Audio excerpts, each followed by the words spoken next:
Hello friend, welcome to my YouTube channel. आज हम लोग जो खान सर का 11,000 प्लस वाले जो क्वेश्चन बैंक है जो प्रीवियस ईयर में दिए गए हैं उसका रेलवे के लिए, वो एनटीपीसी और ग्रुप डी के लिए बहुत ज़्यादा इंपॉर्टेंट है। क्योंकि इसका जो मैंने क्वेश्चन देखा, लगभग मैंने 80 पेज तक इसे पढ़ लिया है बायोलॉजी की, तो बहुत ही बेहतरीन तरीके से इसमें दिए गए हैं।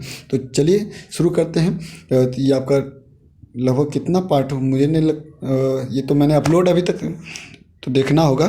ठीक है, चलिए कोई बात नहीं, ये जो भी पार्ट हो, लेकिन मज़ा तो आ रहा। और ये मुझे लगता है कि एक और पार्ट ही शायद आ पाएगा तो बायोलॉजी ख़त्म हो जाएगा। तो चलिए शुरू करते हैं बिना किसी देरी के। तो पहला क्वेश्चन, दुर्लभ साइबेरियाई सारस डैश के नियमित रूप से आया करते थे। जो डैश के नियमित रूप से आया करते थे, जो कि एक विश्व विरासत स्थल भी थे, मतलब कि विश्व विरासत स्थल भी हैं। तो वो कौन है आपका? केवलादेव राष्ट्रीय जो आपका उद्यान है, केवलादेव राष्ट्रीय उद्यान, ये जो है विश्व विरासत स्थल भी हैं। और ये आपका दुर्लभ साइबेरियन आपका सॉरस में भी मतलब कि नियमित रूप से आया करते थे। ठीक है, नेक्स्ट आपका, किस अभ्यारण्य को पूर्व के भरतपुर पक्षी अभ्यारण्य के रूप में मतलब जाना जाता है? पूर्व में भरतपुर, देखिए तो आपका जो केवलादेव राष्ट्रीय उद्यान है उसको पहले हम लोग कौन से नाम से जाना करते थे? तो केवला आपका भरतपुर पक्षी अभ्यारण्य। और अभी हम लोग जानते हैं, मतलब कि पहले हम लोग भरतपुर आपका पक्षी अभ्यारण्य जानते थे, अब केवलादेव पक्षी अभ्यारण्य जानते हैं। नेक्स्ट आपका सिमलीपाल बायो रिजर्व कहाँ स्थित है? जो सिमलीपाल बायो रिजर्व है वो आपका उड़ीसा में स्थित है। सिमलीपाल, तो देखिए पालेगा तो उड़ जाएगा, पालेगा तो क्या हो जाएगा? उड़ जाएगा। तो सिमलीपाल आपका उड़ीसा में है। राजा जी जो है वो उत्तराखंड, राजा जी कहाँ पर है? उत्तराखंड में है बायो रिजर्व मतलब नेशनल पार्क। कान्हा मध्य प्रदेश, कान्हा जी क्या किए थे? मध्य उंगली में पूरे मतलब कि आपके पहाड़ को उठा के रखे थे। तो कान्हा आपके मध्य प्रदेश कानी उंगली में। ठीक है, नेक्स्ट आपका फूलों की घाटी उत्तराखंड। फूलों की घाटी क्या है? उत्तराखंड। भारत के किस राज्य में अरबीथिट्टू वन्यजीव पशु विहार स्थित है? तो ये आपका है कर्नाटक में। कौन सा पक्षी विहार स्थित है आपका? अरबीथिट्टू जो है वन पशु विहार, वो आपका कर्नाटक में स्थित है। नेक्स्ट हम लोग का है, निम्न में से किस प्रजाति को कश्मीरी हिरन भी कहा जाता है? तो जो आपका हांगुल को किस नाम से जाना जाता है? तो आपका कश्मीरी हिरन के नाम से जाना जाता है। फरवरी 2016 में किस स्थान पर भारत का 49वां बाघ संरक्षण क्षेत्र के रूप में शामिल किया गया था? तो ये आपका औरंग टाइगर रिजर्व को 2016 में बाघ संरक्षण क्षेत्र शामिल कर दिया गया था, भारत का 49वां बाघ संरक्षण क्षेत्र। ठीक है, अभी जो है वो कौन सा है आप हमें ज़रूर कमेंट करके बताइएगा। ये तो आपका 49वां है, अभी कितने टाइगर रिजर्व हैं? नेक्स्ट है, डिब्रू साइखोवा, नामेरी और औरंग नेशनल पार्क जो है ये सभी किस राज्य में स्थित है? तो ये सभी जो हैं वो असम राज्य में स्थित हैं। डिब्रू साइखोवा आपका नामेरी और औरंग, डिब्रू साइखोवा नामेरी और औरंग, डिब्रू साइखोवा नामेरी औरंग, डिब्रू साइखोवा औरंग, मतलब कि आपका नामेरी और औरंग, ये तीनों कहाँ हैं? असम में स्थित है। एक सींग वाले जो गेंडे हैं विश्व की 2/3 संख्या में से किस अभ्यारण्य में है? तो आपका जो काजीरंगा में आपका स्थित है, जो कि काजीरंगा असम में है। तो एक सींग वाला जो गेंडा होता है पूरा विश्व का 2/3 भाग हम लोग के यही आपका असम में ही आपका काजीरंगा में स्थित है। काजीरंगा राष्ट्रीय जो आपका पार्क है वो कहाँ है? असम में, मैंने पहले भी बताया। ओखला पक्षी अभ्यारण्य कहाँ है? तो एनसीआर क्षेत्र में। NCR ओखला, NCR ओखला जो है वो आपका NCR क्षेत्र में स्थित है। नेक्स्ट आपका डैश, भारत का सबसे बड़ा टाइगर रिजर्व कौन सा है? ये बहुत ज़्यादा इंपॉर्टेंट है कि नागार्जुन जो सागर श्रीशैलम टाइगर रिजर्व जो है वो आपका सबसे बड़ा है और जिम कॉर्बेट जो है वो सबसे पहला है। ठीक है, नागार्जुन सागर जो आपका श्रीशैलम टाइगर रिजर्व है वो सबसे बड़ा है। हाल ही में संघाई हिरन को खबर में किस राज्य का राज्य जानवर मतलब कि देखा गया? तो ये आपका मणिपुर में संघाई हिरन को खबरों में मतलब कि आपका देखा गया हाल ही में। संघाई हिरन मणिपुर, ठीक है, अच्छा क्वेश्चन है। नेक्स्ट है जिम कॉर्बेट नेशनल पार्क कहाँ है? उत्तराखंड में आपका स्थित है। जिम कॉर्बेट कहाँ है? उत्तराखंड में, जो कि सबसे पहला है। नंदा देवी राष्ट्रीय उद्यान जो है किस राज्य में मतलब चमोली जिले में स्थित है? तो आपका जो नंदा देवी है वो आपका चमोली जिले, बहुत इंपॉर्टेंट है। नंदा देवी कहाँ पर? आपका चमोली जिले में स्थित है। नेक्स्ट है चैल वन्यजीव अभयारण्य, मतलब चैल वन्यजीव उद्यान जो है वो कहाँ है? पंजाब में। चैल कहाँ है? तो वन्यजीव उद्यान आपका पंजाब में।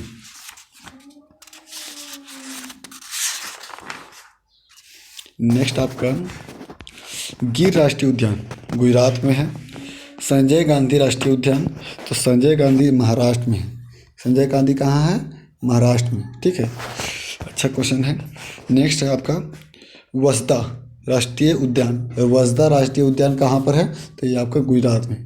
वसदा राष्ट्रीय उद्यान कहाँ पर है? आपका गुजरात में। सभी जितने भी हैं सब मतलब एग्जाम में तो एगो ना एगो तो फंस ही जाएगा, ठीक है, ये चैप्टर से।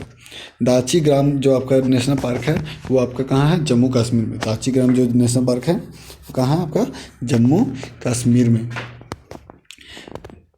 नंदनकानन प्राणी उद्यान जो है, नंदनकानन प्राणी उद्यान जो है उड़ीसा में है। नंदनकानन जो कि मतलब कि वहाँ एक चिड़ियाघर है उड़ीसा का। नंदनकानन बहुत ही मतलब अच्छा बड़ा है, क्योंकि मैं गया हूँ और बहुत ज़बरदस्त तरीके से मतलब कि बहुत लंबा चौड़ा है। उतना तो यार एक दिन में तो घूम ही नहीं पाए हम लोग, ठीक है। वन्य घूड़खर वन्य जीव अभयारण्य कहाँ है? तो ये आपका गुजरात में है।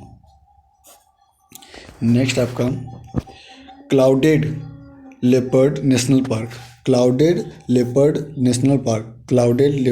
नेशनल पार्क त्रिपुरा में है। सिमलीपाल वन्यजीव अभयारण्य कहाँ? उड़ीसा में। सिमलीपाल पहले भी हम लोग पढ़े कि सिमलीपाल कहाँ है? उड़ीसा में। डेजर्ट राष्ट्रीय उद्यान कहाँ है? तो राजस्थान में। डेजर्ट मतलब होता है आपका जो बालुई वाला एरिया है, तो राजस्थान ही होगा ना। उत्तराखंड में कितने नेशनल मतलब कि राष्ट्रीय उद्यान है? तो ये सबसे ज़्यादा इंपॉर्टेंट है। उत्तराखंड में कितने हैं? तो आपका 6 राष्ट्रीय उद्यान है। जो मंजीरा मगरमच्छ वन्य जीव अभयारण्य कहाँ है? मंजीरा जो मगरमच्छ है वो आपका तेलंगाना। मंजीरा वाला जो गाना गाते हैं ना, मंजीरा, ठीक है, तो तेलंगाना। सुल्तानपुर नेशनल पार्क ये कहाँ है? तो हरियाणा में। सुल्तान सब आपका जो सुल्तान पिक्चर निकला था ना, कहाँ पर बना था? हरियाणा में ही बना था ना। तो सुल्तानपुर आपका कहाँ पर रहेगा? हरियाणा में। पेरियार केरल में है। पेरियार नेशनल पार्क कहाँ है? केरल में। सुंदर वन डैश का घर है। सुंदर वन जो है वो आपका उसमें जो रॉयल बंगाल आपका टाइगर पाया जाता है। किसका घर है? आपका रॉयल बंगाल टाइगर का। मध्य प्रदेश में कितने राष्ट्रीय उद्यान हैं? तो आपका जो उत्तराखंड था उसमें 6 था और मध्य प्रदेश में है आपका 10। मध्य प्रदेश में कितने हैं? 10 राष्ट्रीय उद्यान हैं। किस भारतीय राज्य में संकटग्रस्त एशियाई बब्बर से जो है वो पाए जाते हैं? तो आपका गुजरात में ही मतलब कि आपका गुजरात में बब्बर शेर पाए जाते हैं, ठीक है। किस राष्ट्रीय उद्यान को एशियाई सिंहों के लिए जाना जाता है? तो आपका जो गिर राष्ट्रीय उद्यान है उसको एशियाई सिंहों के लिए जाना जाता है, जो कि गुजरात में है। तो ये होगी आपका कहाँ जा रहा भाई, आगे है पॉल्यूशन चैप्टर, ठीक है। तो चलिए इसको शुरू करते हैं। रिवेज में पाई जाने वाली बैक्टीरिया अधिकतर होती है। तो रिवेज में पाई जाने वाली जो बैक्टीरिया होती है वो रोगजनक होती है। रिवेज में पाई जाने वाली जो बैक्टीरिया होती है वो कौन सी होती है? रोगजनक। ठीक है। वनमूलन में सामान्यता डैश में कमी होती है। तो वनमूलन में जो सामान्यता डैश किस में कमी होती है? आपका वर्षा में कमी होती है। किस में कमी होती है? वर्षा में कमी होती है। नेक्स्ट आपका निम्नलिखित में से कौन सा जल प्रदूषण का कारण नहीं है? तो जो आपका वाहनों के तेज आवाज़ जो है वो जल प्रदूषण का कारक नहीं है, ये आपका वायु प्रदूषण का कारक है। अरे यार क्या हो जा रहा, ये लास्ट बचा हुआ तो बदमाशी कर रहा। निम्नलिखित में से कौन सा जल प्रदूषण का कारक नहीं है? ठीक है, वाहनों का जैव अपघटनीय प्रदूषण होना चाहिए ना, जल अपघटनीय संदूषण। ठीक है। प्राकृतिक माध्यम में शीघ्र अपघटित होते हैं। इसमें क्या होते हैं? प्राकृतिक माध्यम में शीघ्र अपघटित होते हैं। नेक्स्ट है प्रकाश संश्लेषण पौधे के किस भाग में होता है? तो पौधे के पत्तियों वाला में होता है। पत्तियों में जो क्लोरोप्लास्ट होता है उसमें मौजूद, उसी में होता है। जैव रासायनिक ऑक्सीजन मांग यानी BOD, बायो ऑक्सीजन आपका, अच्छा, जैव रासायनिक ऑक्सीजन मांग निम्नलिखित में से किसकी माप करता है? तो किसकी माप करता है ये? जैव पदार्थ के ऑक्सीकरण के दौरान उपयोग की गई ऑक्सीजन की, जैव पदार्थ के ऑक्सीकरण के दौरान जो उपयोग की गई ऑक्सीजन की मांग करता है।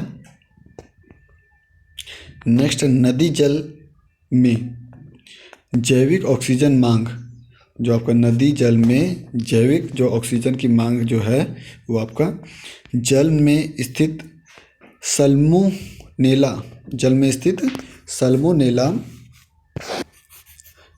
सल्मोनेला की उपस्थिति का मान प्रदान करता है। नेक्स्ट आपका सुरक्षित पेयजल का जैव रासायनिक ऑक्सीजन मांग BDO होना चाहिए। तो ये आपका होना चाहिए 0। सुरक्षित पेयजल का जो जैव रासायनिक ऑक्सीजन मांग कितना होना चाहिए? वो आपका 0 होना चाहिए। जल प्रदूषण के संबंध में BDO का अर्थ क्या है? BDO का अर्थ है आपका, BOD का अर्थ क्या है? तो BOD यानी कि जैव रासायनिक ऑक्सीजन मांग। BOD का अर्थ क्या है? जैव रासायनिक संयोजन मांग, BOD। नेक्स्ट है पेयजल में घुली हुई ऑक्सीजन की मात्रा कितना होता है? तो आपका D नंबर ऑप्शन दिया हुआ है 6 mg, मतलब ये आपका पर लीटर। ठीक है, लेस देन दिया हुआ है और ग्रेटर देन। हाँ, चलिए नेक्स्ट वाला हम लोग देखते हैं। वायुमंडल में निम्नलिखित में से किस गैस की उपस्थिति के कारण मतलब अम्ल वर्षा होता है? तो आपका हम लोग पहले भी इसको पढ़े हैं कि सल्फर डाइऑक्साइड और नाइट्रोजन ऑक्साइड के कारण ही अम्ल वर्षा होता है। और हम लोग पढ़े थे कि नाइट्रोजन ऑक्साइड जो है वो जो डीजल इंजन में तो मतलब कि मिलता है। डीजल इंजन में जो गैस निकलती है उससे नाइट्रोजन ऑक्साइड निकलता है, और इसीलिए दिल्ली सरकार क्या कर रहा है कि उसको पूरा बैन कर रहा है। ठीक है। आजकल दिल्ली में वायु प्रदूषण को कम करने के लिए बसें चलाई गई है, वो है आपका CNG गैस, यानी आपका जो संपीड़ित प्राकृतिक गैस जो होती है CNG, उसे चलाई गई है। ठीक है, CNG गैस। नेक्स्ट आपका इनमें से कौन से जैव निम्नीकरण प्रदूषक हैं? तो ये आपका कौन है? तो जो कपास वस्त्र हैं ये आपका निम्नीकरण प्रदूषक हैं। व्यापक रूप से वनों की कटाई से घटता है, तो क्या घटता है? वर्षा घटती है। जब वन का अगर कटाई किया जाएगा तो क्या होगा कि वर्षा घटती है। जल प्रदूषण का मुख्य कारक इनमें से है। जल प्रदूषण का मुख्य कारक क्या है? औद्योगिक अपशिष्ट, जितना भी मतलब बड़े बड़े प्लांट्स में जो औद्योगिक मतलब अपशिष्ट जितना भी बचता है वो क्या करता है कि सब नदी उदी से बहा देता है, जिस कारण से जो जल है वो बहुत ज़्यादा गंदा होने लगा है। खास करके ये आपके जो यूपी वाले एरिया हैं उसमें लखनऊ वाला जो चमड़ा उद्योग वाले जो जितने भी कारखाने आपके लखनऊ में पाए जाते हैं उसमें मतलब कि सीधा डायरेक्ट मतलब गंगा नदी में बहा दिया जाता था, जिस कारण से गंगा इतना ज़्यादा गंदा हो गया था। अभी तो बहुत अभियान चल रहा है और उसको बहुत कंट्रोल में लाया गया है। नेक्स्ट आपका अम्ल वर्षा का मुख्य कारण क्या है? तो आपका वही सल्फर डाइऑक्साइड और आपका नाइट्रोजन नाइट्रोजन ऑक्साइड, ये दोनों उसके कारक हैं। अम्ल वर्षा का पीएच मान कितना होता है? तो आपका पीएच मान होता है 5.5 से कम होता है। नेक्स्ट है अम्लीय वर्षा का कारक क्या है? तो सल्फर डाइऑक्साइड और नाइट्रोजन ऑक्साइड, यानी कि ऑप्शन नंबर सी। सरकार द्वारा स्वास्थ्य हवा सल्फर डाइऑक्साइड गैस की मात्रा 50 इकाई यानी 50% निश्चित की, अच्छा 50 इकाई निश्चित निर्धारित की गई है। इसकी इकाई है आपका 50 mg/m³। ठीक ले कर ले बाबू, तू लास्ट में कचरा कर। ठीक है, चलिए आगे देखते हैं हम लोग। वायुमंडल में कार्बन डाइऑक्साइड अनुमानित मात्रा जो है वो कितनी है? तो अनुमानित मात्रा है आपकी किसमें? ppm में निकालना है, तो वो आपका 400 है। कितना है? 400।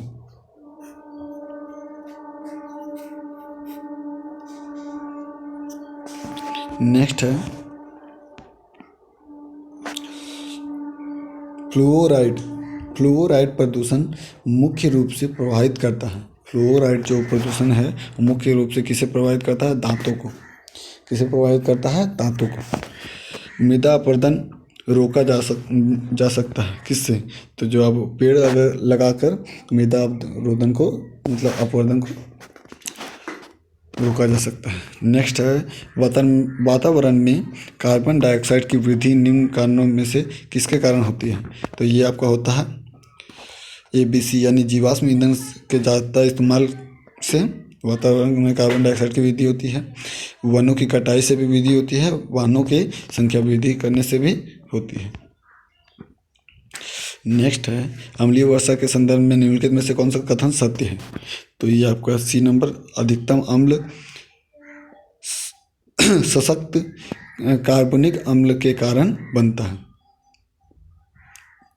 अत्यधिक अम्ल किसके कारण बनता है? सशक्त कार्बनिक अम्ल के कारण बनता है।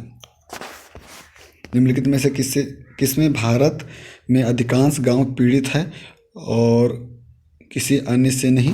तो ये आपका जो जल प्रदूषण है, बहुत सारे मतलब भारत के गांव है वो जल प्रदूषण से पीड़ित है, बाकी कोई भी चीज़ से पीड़ित नहीं। नेक्स्ट है निम्नलिखित में से क्या विश्वव्यापी पर्यावरण की दुर्दशा का कारण नहीं है? तो ये आपका जो कचरा भराव क्षेत्र है वो उससे मतलब कि दुर्दशा, पर्यावरण का दुर्दशा का कारण नहीं है। नेक्स्ट आपका शोर के किस स्तर के ऊपर का शोर जो है कान को दर्द और क्षति कर सकता है? तो आपका जो 120 डेसिबल तक अगर हो जाए मतलब 120-130 तक हो जाएगा तो क्या हो जाएगा कि कान में दर्द आ सकती है।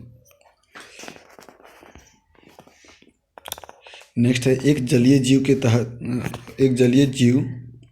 के सेहत ज्ञात करने के लिए किस चीज़ की गणना की जाती है? जलीय जीव की सेहत ज्ञात करने के लिए तो ये आपका जो घुली हुई ऑक्सीजन, पानी में घुली हुई जो ऑक्सीजन से हम लोग ज्ञात कर सकते हैं कि जो जल में मतलब जो जीव हैं वो किस तरीके से हैं। नेक्स्ट है कौन सा निम्नलिखित हवा प्रदूषण का कारक नहीं है? तो कौन है जो प्रदूषण का कारण नहीं है? तो आपका अम्लीय वर्षा। हवा प्रदूषण का कारण कैसे नहीं? यही तो है, कैसे दे दिया यार? कौन है बोलना चाहिए था। तो ये आपका अम्लीय वर्षा। नेक्स्ट है वर्तमान में भारत में जो वाहन उत्सर्जन मानकों का कौन सा चरण लागू है? तो ये आपका कौन सा चरण लागू है? तो भारत 4। कौन सा चरण लागू है? भारत 4। नेक्स्ट है भारत स्टेज उत्सर्जन मानक प्रदूषकों को परिवहन ज़्यादातर किसके द्वारा किया जाता है? तो ये आपका वाहनों के होने वाले मतलब प्रदूषक से ही परेशान है सब। हठीली परसिस्टेंट जो है कार्बनिक प्रदूषकों का परिवहन ज़्यादातर किसके द्वारा होता है? तो ये होता है आपका हवा और पानी के द्वारा। निम्नलिखित में से किस विकल्प का अर्थ है कि कोहरा जो धुएं मिलकर प्रदूषित हो गया है?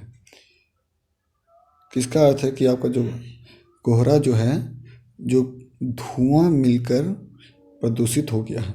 ये आपका स्मॉग का अर्थ है।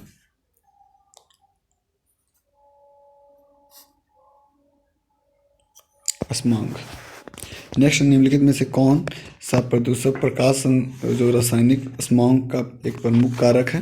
तो ये आपका है पेरोक्सीनाइट्रेट। पेरोक्सीनाइट्रेट जो है वो प्रकाश का मतलब प्रदूषक के लिए जिम्मेदार है। CFC carbon chlorofluorocarbon, option number A. प्रदूषक के सूचकांक SPM का पूरा नाम क्या है? तो SPM का पूरा नाम है सुस्पेंडेड पार्टिकुलेट मैटर। सस्पेंडेड जो आपका पार्टिकुलेट मैटर है वो आपका SPM का पूरा नाम है। नेक्स्ट, निम्नलिखित में से कौन ध्वनि प्रदूषक का नहीं करता है? तो आपका जो ओजोन लय है, ओजोन क्षरण आपका उसके कारण मतलब कि नहीं होता है। ठीक है। नेक्स्ट, निम्नलिखित में से कौन जब ध्वनि प्रदूषण होगा तो उसमें आपका ओजोन जो है को प्रभावित नहीं करेगा। बाकी कारण का ना आदमी की मौत हो सकती है, पशुओं की भी मौत हो सकती है, ब्लड प्रेशर हाई हो सकता है। निम्नलिखित में से कौन ध्वनि प्रदूषण का प्रभाव नहीं है? तो त्वचा रोग ध्वनि प्रदूषण का प्रभाव नहीं होता है। नेक्स्ट, निम्न में से कौन सी समस्या ध्वनि प्रदूषण का नहीं है? तो जो है हम लोग को उसे देखना है। तो डायरिया नहीं होता, बाकी जो आपका ब्लड प्रेशर, भारापन, आपका चिड़चिड़ापन, ये सभी हो सकते हैं। नेक्स्ट, निम्नलिखित में से कौन सा जल प्रदूषण का कारण नहीं है? तो आपका जो तट पे मछली पकड़ना ये जल प्रदूषण का कारण नहीं है। ठीक है, ये भी बहुत बार पूछा गया एग्जाम में। नेक्स्ट, आपका जीवाश्म ईंधन का दहन डैश का मुख्य कारण है। जीवाश्म ईंधन का जो दहन होता है वो किसका मुख्य कारण है आपका? तो सल्फर डाइऑक्साइड प्रदूषण का। सल्फर डाइऑक्साइड प्रदूषण का मुख्य कारण है आपका जीवाश्म ईंधन का दहन। नेक्स्ट है सल्फर डाइऑक्साइड और आपका नाइट्रोजन ऑक्साइड, यही दोनों मिलकर आपका जीवाश्म ईंधन जो कि डीजल पेट्रोल होता है उससे मतलब कि अम्ल वर्षा होता है। नेक्स्ट है, निम्नलिखित में से कौन सी पर्यावरण समस्या नहीं है? तो जो आपका वृक्षारोपण जो है वो पर्यावरण समस्या यही तो है, उल्टा बोल दिया।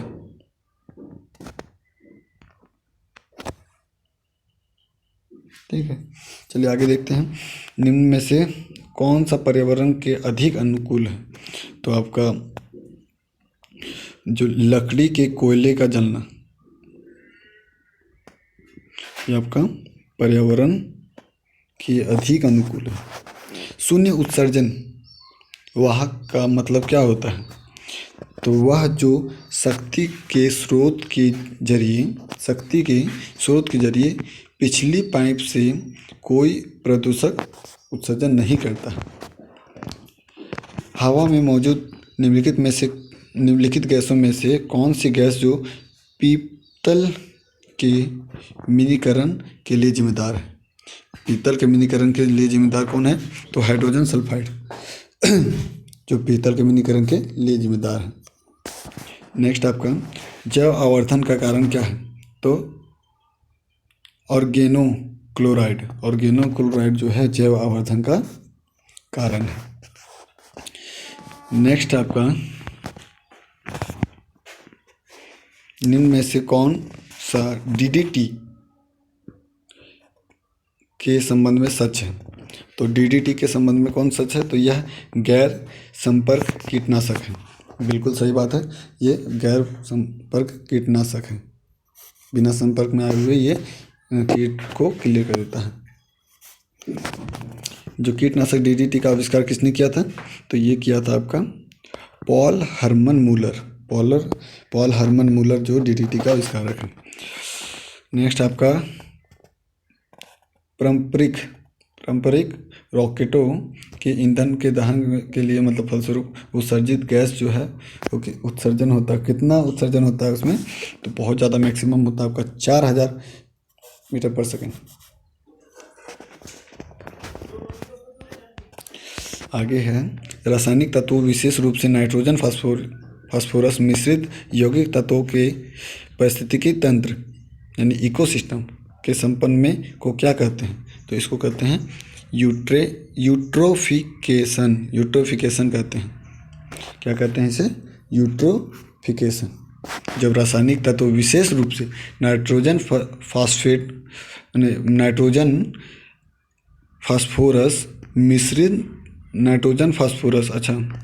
फास्फोरस मिश्रण यौगिक तत्वों के पारिस्थितिकी तंत्र आपका संपन्न करता है तो उसे यूट्रोफिकेशन कहते हैं। सुपोषण क्या है? तो नाइट्रेट और फास्फेट ये क्या है? सुपोषण है। वह नाइट्रेट और फास्फेट क्या है? एक सुपोषण है। यूट्रोफिकेशन जो है, यूट्रोफिकेशन के परिणाम स्वरूप क्या होता है? निम्नीकरण होता है। तो जो विलीन ऑक्सीजन का निम्नीकरण होता है। विलीन ऑक्सीजन का क्या होता है? निम्नीकरण। भोपाल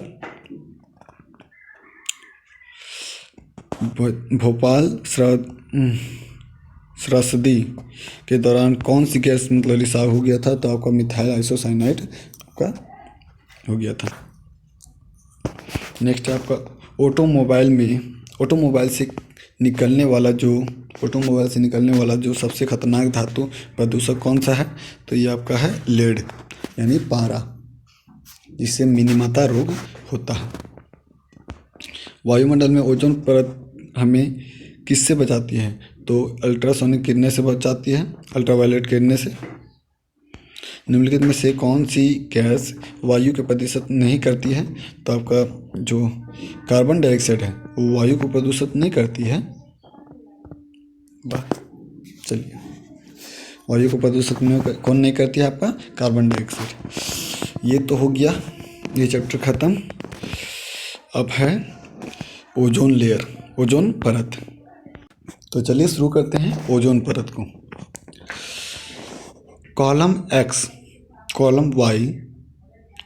परिमाण दिया हुआ है और कॉलम वाई जो है कारण दिया हुआ है। तो मिलान करना हम लोग को। तो पी का है जल प्रदूषण। तो जल प्रदूषण आपका जैविक पदार्थ का जो अपक्षय है उससे होता है या जंतुनाशक से होता है। जल प्रदूषण किससे होता है? आपका जंतुनाशक से। वायु प्रदूषण किससे होता है? जीवाश्म ईंधन के दहन से। वायु प्रदूषण जीवाश्म ईंधन के दहन से होता है। ध्वनि प्रदूषण होता है उच्च डेसिबल से।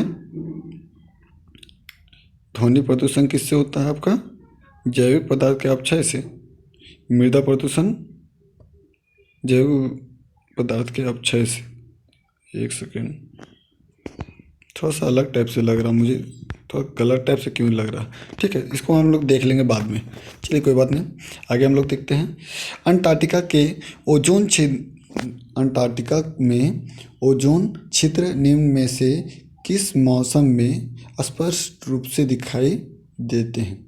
तो ओजोन छिद्र अंटार्कटिका में दिखता है बा। ये भीषण गर्मी जब आपको पड़ेगा ना, तब आपको अंटार्कटिका में क्या ओजोन लेयर दिखता है, ओजोन छिद्र। चलिए आगे देखते हैं हम लोग। ओजोन पृथ्वी के वायुमंडलीय के 2 क्षेत्रों में पाया जाता है,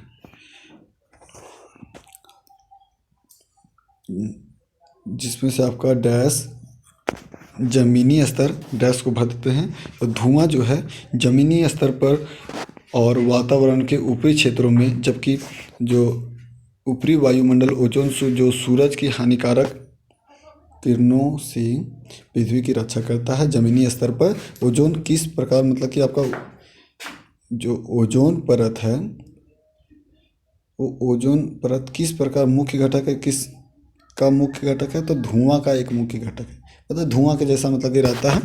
और वो क्या करता है कि देखिए सनलाइट को देखेंगे, अगर आप धुआं को, अगर आप घर में भी चूल्हा जलाते हैं तो सनलाइट आता है तो उसके कारण क्या होता है, जो एक नील आपका क्या बोलते हैं उसे, वर्ड नहीं भूल रहा, जो होता है ना आपको, मतलब कि उसमें दिखता है, यानी उसका जो पार्टिकल है वो प्रकाश का पार्टिकल को वो छितर बितर मतलब कर देता है, अलग अलग कर देता है, जिससे क्या होता है कि जो रोशनी है वो थोड़ा कम चल जाती है। इसी तरीके से पूरा वायुमंडल में बैठा हुआ है और वो क्या करता है कि बचाता है हम लोग के स्किन को।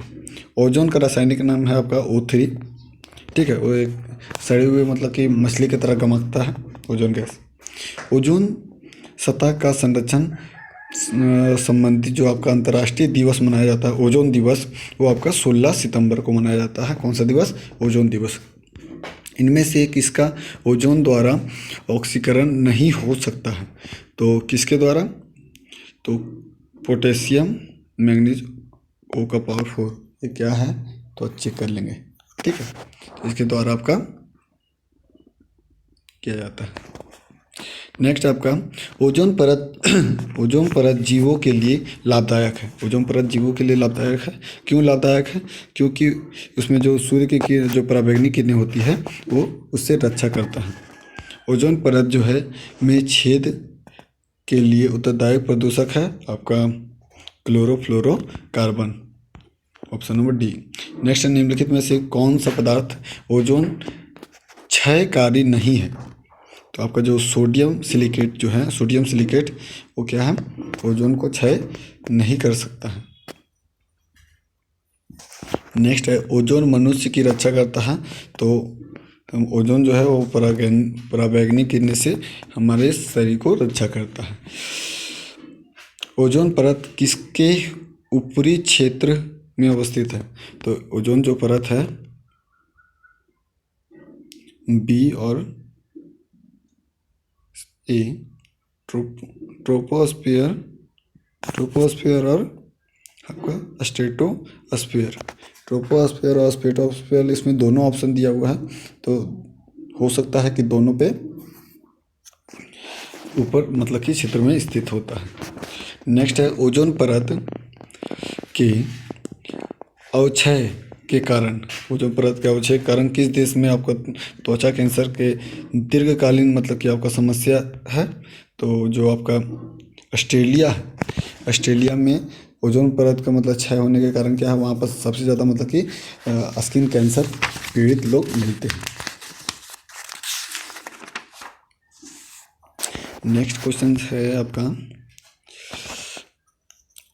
नेक्स्ट चैप्टर है आपका हरित गृह प्रवाह जलवायु परिवर्तन।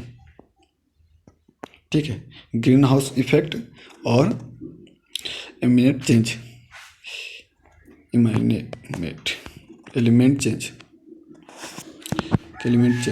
ठीक है, नेक्स्ट क्वेश्चन की ओर जाते हैं। पहला क्वेश्चन आपका, निम्नलिखित में से कौन सा अम्लीय वर्षा के बारे में सही है? तो जो आपका अम्लीय वर्षा, जब अम्लीय वर्षा नदी में बहती है तो नदी के पानी जो है का पीएच मान कम हो जाता है, ये बिल्कुल सही है। नेक्स्ट है ग्रीन हाउस गैस द्वारा ग्लोबल वार्मिंग के लिए सबसे अधिक उत्तरदायी कौन होता है? तो आपका जो उद्योग है वो सबसे ज़्यादा उत्तरदायी है। उद्योग बहुत ज़्यादा मतलब कि ये कर रहा है। ठीक है, वनों की कटाई नहीं मार दीजिएगा आप, ऑप्शन में रहेगा तो उद्योग बहुत ज़्यादा मतलब प्रदूषित कर रहा है। कार्बन डाइऑक्साइड के कारण वायुमंडल जो है, कार्बन डाइऑक्साइड के कारण वायुमंडल तापमान में होने वाली वृद्धि को कर सकता है। तो उसका पौधे जो ग्रीन हाउस प्रभाव कर सकता है। ग्लोबल वार्मिंग का कारण क्या है? तो ग्लोबल वार्मिंग का कारण है आपका कार्बन डाइऑक्साइड। निम्नलिखित में से कौन सा ग्लोबल वार्मिंग का निपटने की उपाय नहीं होता है? तो ये आपका खाना पकाने के लिए ईंधन जो आपका लकड़ी का उपयोग करते हैं वो थोड़ा कम इफेक्ट करता है।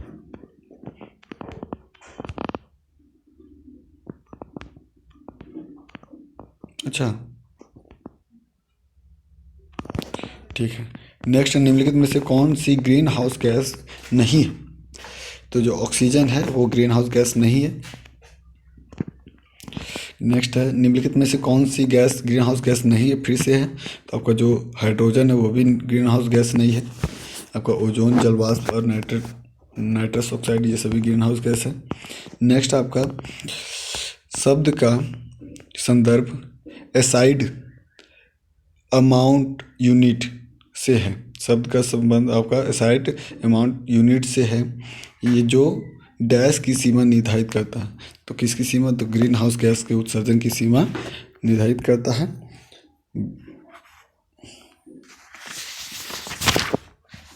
ये क्वेश्चन अच्छा है, इसे मैं टिक कर लेता हूँ। कहाँ चला गया यार? 8 नंबर क्वेश्चन।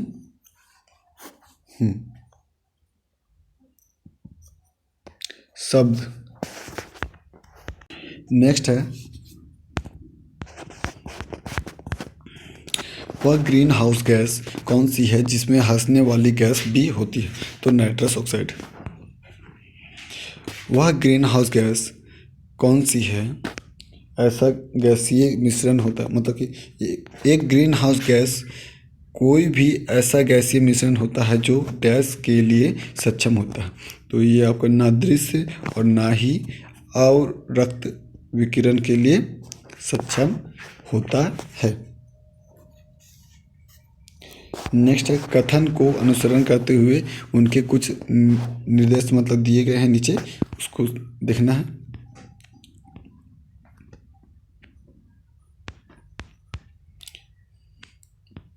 इसको पढ़ लीजिएगा, निर्देश वाला निर्देशांक वाला।